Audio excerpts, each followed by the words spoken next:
First up is Darcy Dunn-Lawless from the University of Oxford's Institute of Biomedical Engineering to share research for developing needle-free vaccines.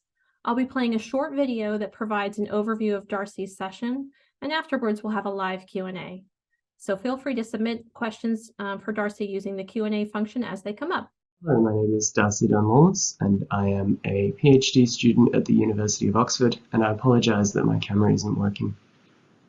So I'm a biomedical engineer and I'm working on needle-free vaccination using ultrasound, which is the process that I'm trying to illustrate with my piece of concept art here. So this vaccine delivery relies on an acoustic effect called cavitation, which is basically the popping of bubbles in response to a sound wave. And when these bubbles pop, they release a concentrated burst of mechanical energy, which you can use to do things. And in this case, in my drawing here, we're using bubbles which are supported on a little particle that's shaped like a cup, and we'll discuss more on that in a second. And we're using these to deliver some rings of DNA which are acting as the vaccine. So when these bubbles pop, we are trying to harness this cavitation activity in three main ways. So first, as an exfoliant to clear passages through the outer layer of dead skin cells in your skin and allow vaccines to pass through. Second, to act as a pump to actively force more vaccine molecules into the body. And third, to open up the cell membranes inside the body, because certain types of vaccines, like the DNA vaccines that we use here, rely on entering into cells to be able to work. So I mentioned that we use air bubbles that are supported on a little cup-shaped particle, and this is one of the major innovations that has been encountered in the development of this project. So these particles, we call them pecans, or protein cavitation nuclei, and they are tiny, nanometer scale, cup-shaped particles made entirely out of protein, which help to support gas bubbles and therefore make this cavitation activity that drives this therapy much more efficient.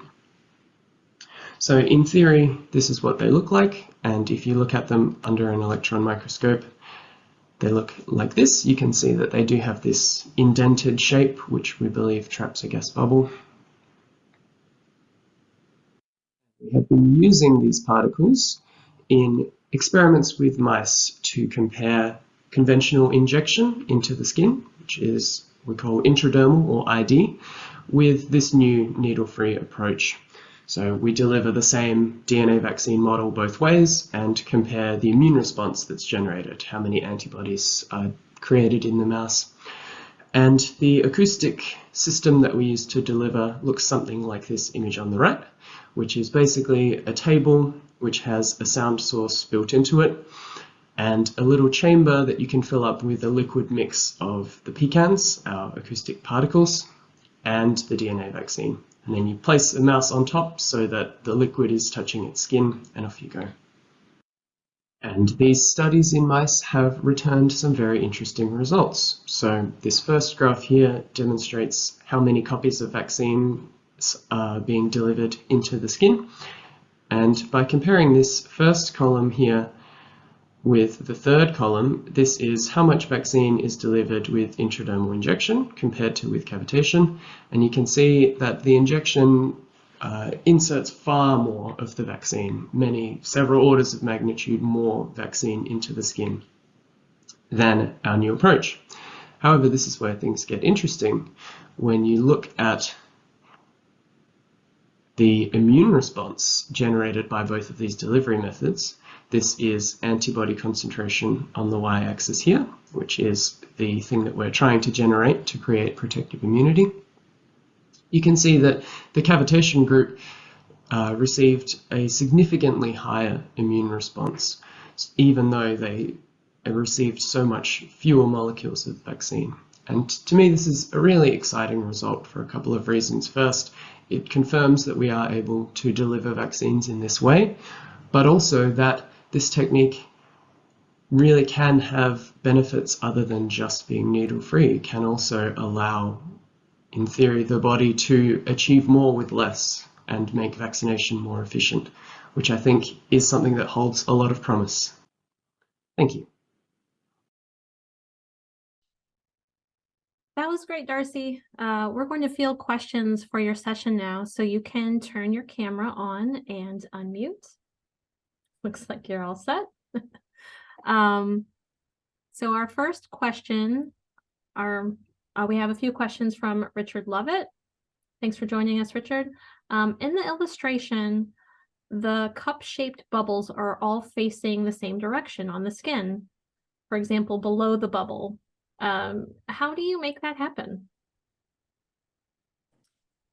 So we don't have any way of controlling or knowing which way the particles are facing. So sorry if the illustration gave that impression, but no, they just point in entirely random directions. And how long does it take to vaccinate this way? At the moment, we do 2 minutes of delivery and then wipe the mixture off. So that's what we're currently using, but we have tried shorter and longer. So it's still up for investigation, but at the moment, 2 minutes. And one last question, I think. Nope, we have another question from Richard is, and why is the immune response higher with a lower dose? Yeah, so this is the big question, and the most scientifically accurate answer is that we still don't really know, but our theory at the moment is that the ultrasound-based approach gives you something that just injecting with a needle doesn't, which is that this cavitation activity can also help to open up the cell membranes and allow molecules into the cells, whereas if you just inject, there's nothing affecting molecules going into the cell membrane. So specifically for DNA vaccines, this is really important because this is something that's limiting their clinical translatability at the moment, is the fact that they do have this quite stringent requirement that they get inside the cells. And so what we believe is happening is that even though far fewer molecules are getting into the body, the ones that get in are getting into place. Whereas with the injection, you're kind of just dumping this massive flood of molecules in.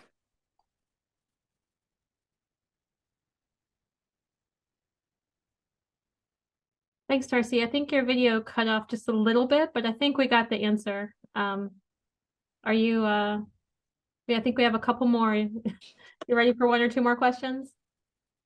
Yeah, of course. Great. I think we've covered some of them. I'll ask, can you kind of talk about the reason behind DNA vaccines lingering in the body longer with cavitation delivery, and how that relates to the immune response being much higher? So this is another thing that we're still very interested in and still looking to investigate. But the theory at the moment is that DNA doesn't survive outside of the cell nucleus, which is an evolutionary adaptation. So the body doesn't like DNA just randomly sitting around. So there are enzymes which chop up any DNA which is sitting around loose. And so you can see in the graph comparing the 0 and 24 hours time point after you inject the DNA, it all just gets chopped up and cleared away when you just inject it normally. So our theory, and again, we still need a lot of work to properly confirm this. The theory is that you have so much less loss of DNA because it is getting into the cell nucleus where it's protected from being chopped up and rinsed away. So the fact that the DNA sticks around more, we think is a sign that it's getting into the right place and therefore is able to generate the immune response. Thanks for going over that. It's so encouraging to hear some advancements coming with vaccines in this way. We have a couple more questions for you. Can you go into the physics behind how the cub magnifies the cavitation effect? Certainly. So you can have So cavitation doesn't necessarily require any special particles. You can just, if you hit just plain water or just gases that are diffused into the water and cause bubbles to form and cause this bubble popping activity. So this isn't some new physical effect that we've invented, but the place where the particles come in to enhance this activity is that it's much easier to cause cavitation, bubble popping and pulsing activity to happen if there's already a nice stabilized suspension of bubbles in the fluid to start with, versus if you just start with a fluid and you have to pull gas out and create the bubbles that then pop. So what we're doing when we add in these particles that already we believe have a bubble trapped in there is that we're kind of kickstarting the process when we're making it so that the bubbles are already formed, so that then it's very easy to make them pop afterwards and you don't have to go through that formation as well. So it allows the same amount, or actually even more amounts of cavitation energy with much lower pressures, which of course is desirable for safety. Gotcha. I think that makes sense. And we have just a couple more here. One is, does it seem to hurt less than a needle injection, this new method?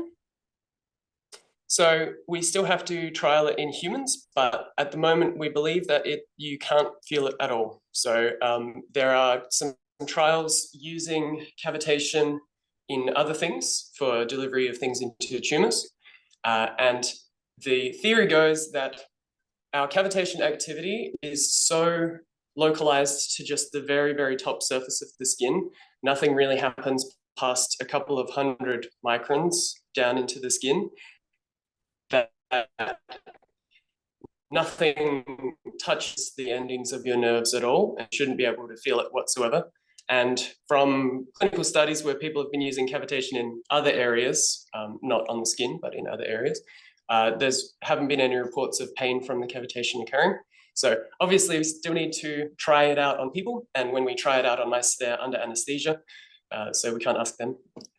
But yeah, at the moment, there is no evidence to think that you would even be able to feel it happening at all. Well, that sounds very promising. Can you tell us what the typical timeline would be from going from mouse models to human models for the testing?